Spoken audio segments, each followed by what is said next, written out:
आपल्याकडे काही गावांना मोठा ऐतिहासिक वारसा असतो, तर काहींशी एखादी आख्यायिका सुद्धा जोडली गेलेली असते। तर छत्तीसगडमध्ये महासमुंद जिल्ह्यात बर्तिया भाटा नावाचं छोटंसं असं गाव आहे।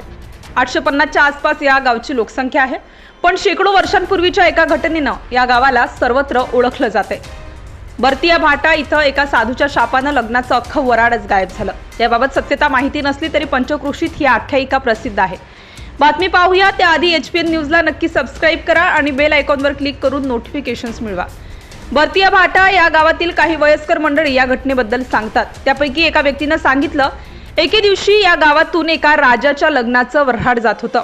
वऱ्हाड खूप मोठं होतं, हत्ती, घोडे, बँड बाजा असा सगळा मोठा थाट होता।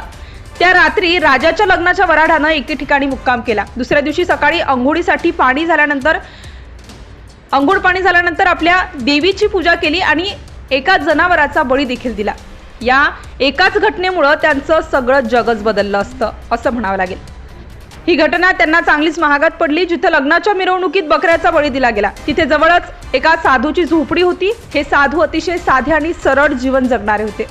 त्यांच्या झोपडीच्या आजूबाजूची जागा ही पवित्र होती, पण झोपडीजवळ अचानक अशा पद्धतीने रक्ताने माखलेली जमीन पाहिल्यावर त्यांना राग आला।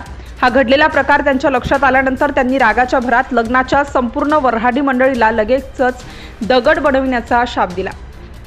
काही वेळातच लग्नातील सर्व पाहुणे, प्राणी, संगीत वाद्य आणि त्यासोबतचे सर्व सामानही दगडात बदलले। मग पुढे या गावाचे नाव बर्तिया भाटा असे पडले।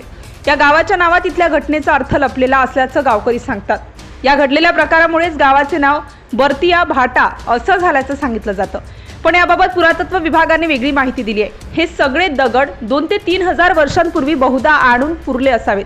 ही जागा आदिवासींची स्मशानभूमी ही मानली जाते। या ठिकाणी त्यांच्या स्मरणार्थ दगड आणि सामानही गाडलं गेलंय। जवळच एक आदिवासी वसतिगृह आहे, तिथं बांधकाम त्यांचं करतानाही काही दगड उखडण्यात आले आहेत, तेव्हा त्याखालून भाले, बाण यांसारखी शस्त्रेही निघाली।